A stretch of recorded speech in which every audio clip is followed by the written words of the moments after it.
Well, first of all, how are you guys? How are you, Dana? How are you, Detroit? చాలా చాలా సంతోషంగా ఉందండి.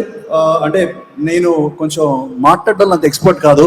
ఇంతకుముందే రాజేంద్ర ప్రసాద్ గారు అంతసేపు మాట్లాడారు. సో ఆయన స్పీచ్ విన్న తర్వాత నాకు ఏం మాట్లాడో అర్థం కావట్లేదు. ఈ వాజ్ బ్రిలియంట్ స్పీచ్ ఇచ్చారు. ఇంతకుముందు ఐశ్వర్య రాజేష్ వచ్చేసి అందరు ఎంటర్టైన్ చేసింది. So after that the act is a very very difficult one to do, but I want open my heart అండి. నేను చాలా మంది అడుగుతారు లైక్ ఏంటి నిఖిల్ ఇలా మొత్తం డిఫరెంట్ లుక్ లో ఉన్నావు, ఏంటి జుట్టు ఏంటి, ఈ గడ్డం ఏంటి అని చెప్పి. వెల్ అంటే I think that inventing your self again and again is very very important. అందుకే మీరు ఇప్పుడే చూశారు హ్యాపీ డేస్ సినిమా దగ్గర నుంచి I've done 21 films and I've tried to do different films every single time. And దాంట్లో support ఇచ్చింది మీరండి. మీ వల్ల నేను ఈ రోజు ఈ స్టేజ్ లో ఉన్నాను. So first of all I want thank all of you. I want thank all the US audience because మెట్టున మీరు నా సినిమాలు చూసి ప్రోత్సహించి సపోర్ట్ చేసి ఈ రోజు ఈ స్టేజ్ తీసుకొచ్చారు.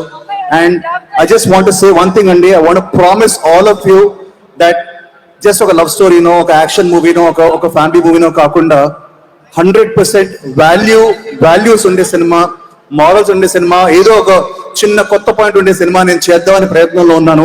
సో అప్పుడప్పుడు కొంచెం లేట్ అవుతే దయచేసి don't scold me, don't L at me, because నేను ఇన్స్టాగ్రామ్ ఓపెన్ చేస్తే భయ్యా మీరు నెక్స్ట్ సినిమా ఎప్పుడు వస్తున్నారు, మళ్ళీ బిగ్ స్క్రీన్ చూడాలని అంటున్నారు. So I'm saying Swayambhu is a movie which I coming up with next. I'm doing a film called India house. And also చాలా మంది అడుగుతున్న క్వశ్చన్, కార్తికేయ 3 అనే సినిమా కూడా we are going to do, and we're going to come in front of you with an amazing concept.